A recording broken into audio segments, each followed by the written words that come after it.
Begini, tahun 68 saya orang yang pertama kali tidur di makamnya Kiai Hanan Babakan Ciwaringin, bapaknya Kiai Maktum, mungkin pernah dengar ya, yang terkenal konon di sana waliullah pada zamannya itu. Saya yang pertama kali tidur di situ. Saya mimpi di Masjid Al Azhar. Di masjid itu ada orang sedang halakoh, ada pengajian. Orangnya tinggi-tinggi, ngajinya berdiri sehingga kelihatan. Akhirnya saya pengen tahu siapa ya kiainya ini. Akhirnya saya cari tiang, saya manjat tiang, nangkring di Risplang di situ. Nah, itu ceritanya. Tahun 74 saya ke Kairo, menginap di rumahnya ke Masyuri Syahid yang di Cirebon. Dia sudah lama di sana, 16 tahun di sana. Akan ke Libya, tetapi karena ada clash perang dengan Libya dengan Mesir, jadi perbatasan ditutup, saya nggak bisa keluar sampai 1 bulan, sampai masuk bulan puasa. Saya diajak sholat tarawih di Masjid Al Azhar. Begitu saya masuk, saya terkejut. Ini masjid pernah saya lihat. Saya lama merenung, oh saya lihat dalam mimpi. Dan saya naik tiang, saya cari tiangnya. Mana tiang saya panjat? Ketemu tiangnya, ini tiangnya saya naikin. Itu satu. Dan seringkali saya datang suatu tempat, saya tidak bingung. Ini saya pernah kesini, ya kan gitu. Yang pasti di Muara Angke itu saya dengan anak saya mancing di Muara Angke, bulan puasa juga, kepengen kencing, cari musola. Kayak di musola itu ada drum air dicat biru di depan itu. Betul ada. Saya lihat dalam mimpi. Nah ini kan artinya, makanya di sini salah satu seorang peletak batu pertama psikologi analisis, yaitu Sigmund Freud bersama Alfred Adler membuat satu madrasah ilmu nafs tahlili, psikologi analisis, gabung dua. Salah satu karyanya yaitu The Dream Explanation, takbir mimpinya Sigmund Freud. Jadi menurut beliau, jasad sama roh ini selalu sejajar. Nah, ketika jasad kita dan roh kita ini sejajar, maka mimpi-mimpi kita ini selalu mimpi yang baru atau yang baru terjadi. Paginya kita menyatakan cinta kepada cewek, ditolak cintanya, sakit hati kan? Nah malamnya mimpi cinta kita diterima. Gitu. Itu Allah sangat kasih sayang sama kita, supaya kita jangan stres, dikasih ngimpi plong dikit lagi tuh, bahkan bisa menciumnya lagi. Kan gitu, seger kan? Nah, itu.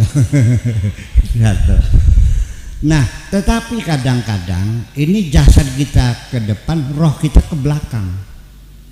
Yang kita impikan adalah pada masa kanak-kanak kita. Waktu saya mencuri buah mangga sama orang, akhirnya saya dikejar-kejar, dilemparin potongan batu bata gitu ya. Ingat dulu. Nah kadang-kadang rohnya lebih mendahului jasad kita. Disitulah kita melihat sesuatu yang jasad kita belum pernah melihatnya. Itu seperti itu. Nah kemudian mimpi sendiri juga bisa berupa sinyal-sinyal, dan ada dua, termasuk ru'yah juga, itu seperempat wahyu juga sebetulnya mah. Jadi para nabi juga banyak yang wahyunya berdasarkan mimpi juga. Tetapi mimpi itu sendiri itu biasanya yang bermakna itu adalah mimpi yang waktu kita tidurnya di malam hari. dan terjadinya itu setelah jam 12 malam. Kemudian yang ketiga yaitu mimpi itu lama menempel dalam ingatan kita. Itu yang ada maknanya, dan biasanya itu hanya sinyal-sinyal. Saya mimpi di Masjid Mbah Kusangkan di Cirebon, di sana, di Talun di sana. Mimpinya itu saya dikasih peci oleh Sunan Gunung Jati, dikasih peci. Cuman pecinya itu peci saten yang dulu bisa dilipat-lipat tuh, dikantongin tuh dulu tuh, masih enggak. Peci saten tuh, saten itu sudah lusuh, udah apartemen sudah busuk lah, udah jelek, bekas gitu, bekas. Saya bilang ngapain tapi jelek itu? Enggak, kalau yang baru boleh ada, ya udah deh gitu. Saya dalam keadaan tidur tidak, melek juga tidak. Tapi jam 1:30 saya melihat jam 1:30. Kemit yang ngobrol di samping saya terdengar, dan saya duduk di pintu masjid itu sendiri. Dan itu saya Syarif datang sambil dengan beberapa menteri agama datang, akhirnya kasih topi yang baru. Akhirnya saya tangkap memang enggak karena sih, tapi saya terbangun ya Allah. Datang ke Ki Maktum, saya minta coba pinjam Takbirul Manam Ibnu Sirin, kitab Takbir Manam karangan Ibnu Sirin. Saya buka kolan suah peci.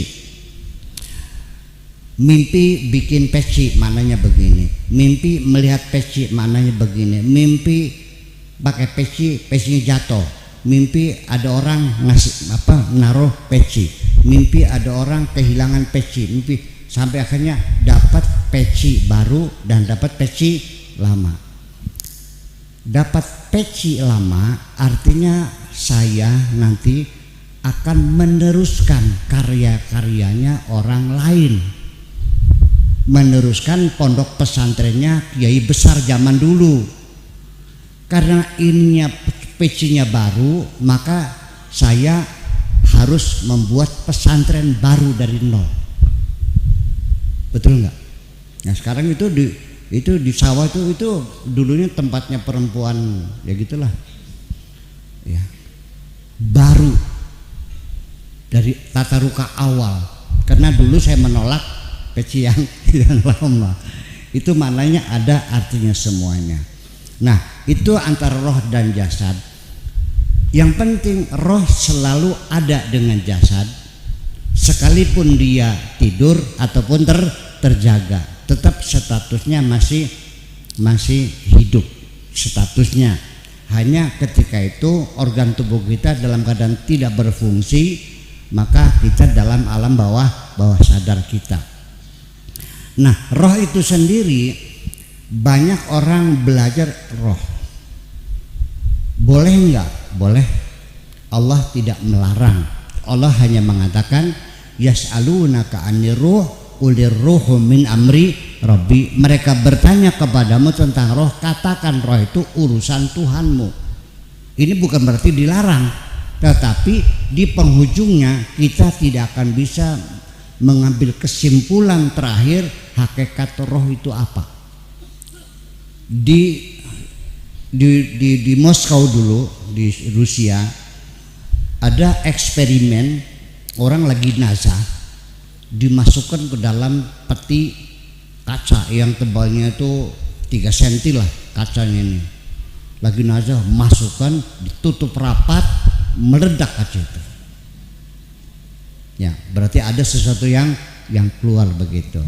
Jadi artinya bahwa roh itu sendiri, yang dimaksud roh itu di dalam tubuh kita ini ada roh kebinatangan dan ada roh kemanusiaan. Ceritanya adalah Gus Dur, teman saya tuh datang ke Tunis, dan saya mengantarkan beliau dengan seorang mufti yang ada di Tunisia. Di Tunis itu negara Islam yang memperbolehkan aborsi. Aborsi itu boleh asal syaratnya belum 4 bulan, ya. Dan umurnya perempuan sudah di atas 40. Kalau belum 40 nggak boleh diaborsi, dimandulkan nggak boleh. Nah, untuk menjaga yang penting jangan sampai 4 bulan.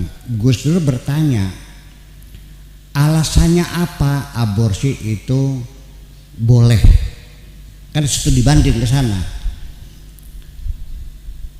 Bukankah wala taqtulu auladakum khasyatal imlak, ada lagi wala taqtulu auladakum lil imlak, nahnu narzuqukum wa iyyahum dan sebagainya. Itu berarti kita menghilangkan nyawa. Kata muftinya, ya memang janin juga sebelum 4 bulan itu sudah bernyawa, tapi nyawanya nyawa kebinatangan, makanannya melalui plasenta, dari makanan ibunya. Dia berkembang, dia tumbuh, tapi nyawanya jadi ruh hayawaniyah, ruh kebinatangan. Nah, kapan mulai roh manusia turun dimasukkan? Yaitu ketika bentuk janin sudah sempurna, sudah ada gambar tangannya, kakinya, matanya, hidung sudah sempurna. Nah itu wa idza sawaituhu wa nafakhtu fihi birruhi, setelah bentuknya sempurna, wa nafakhtu fihi mirruhi, dan kutiupkan ke dalamnya dari rohku, faqa'u lahu sajidin. Allah perintahkan kepada malaikat untuk bersujud, artinya untuk membantu manusia.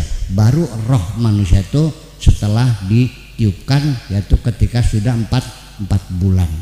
Nah, roh ini sampai sekarang tetap menjadi rahasia Allah. Yang jelas beginilah, sementara ini kita merasanya bisa. Saya ingin minum susu, ini kopi, ini susu. Hati saya mengatakan ingin minum susu. Lalu hati saya kirim sinyal ke otak saya meregulasi, memerintahkan tangan saya untuk menjulur. Lalu disuruh ngangkat, lalu disuruh dekatkan ke mulut. Lalu bibir saya pun terbuka, lalu menghisap. Setelah itu taruh lagi. HP, pengen telepon Pak Rahmat, nomornya dicari. Selama ini kita beranggapan bahwa kita bisa berbuat, betul nggak?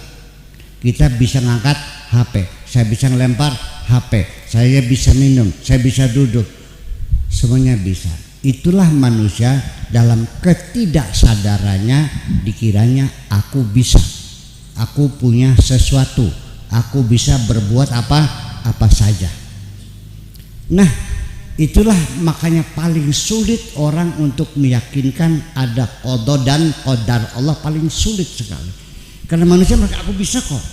Oke. Nah, sekarang ada kereta listrik ya. Listrik di atas loh. Apa namanya itu? MRT. Oke. Komando dari pusat, kecepatan naikkan 120 kilo. Oke bos, diinjek gas. Naikkan lagi 40, kira-kira sampai gondang dia jam 11. Oke bos, ini lagi. Sampai di suatu tempat turunkan dulu karena tutupan pintu belum rapat. Tahan dulu. Oke bos, direm. Selama ini masinis itu beranggapan bisa mempercepat, bisa memperlambat kereta api. Betul nggak? Suatu ketika listriknya mati, sok diinjak, lari nggak? Kenapa? Karena nggak ada arus. Sudah, kita mah nggak usah mikir jauh-jauh. Berarti roh itu kayak arus listrik, semuanya terkendali oleh Allah Subhanahu. Saya kira begitu aja dah. Setuju nggak kira-kira? Oke.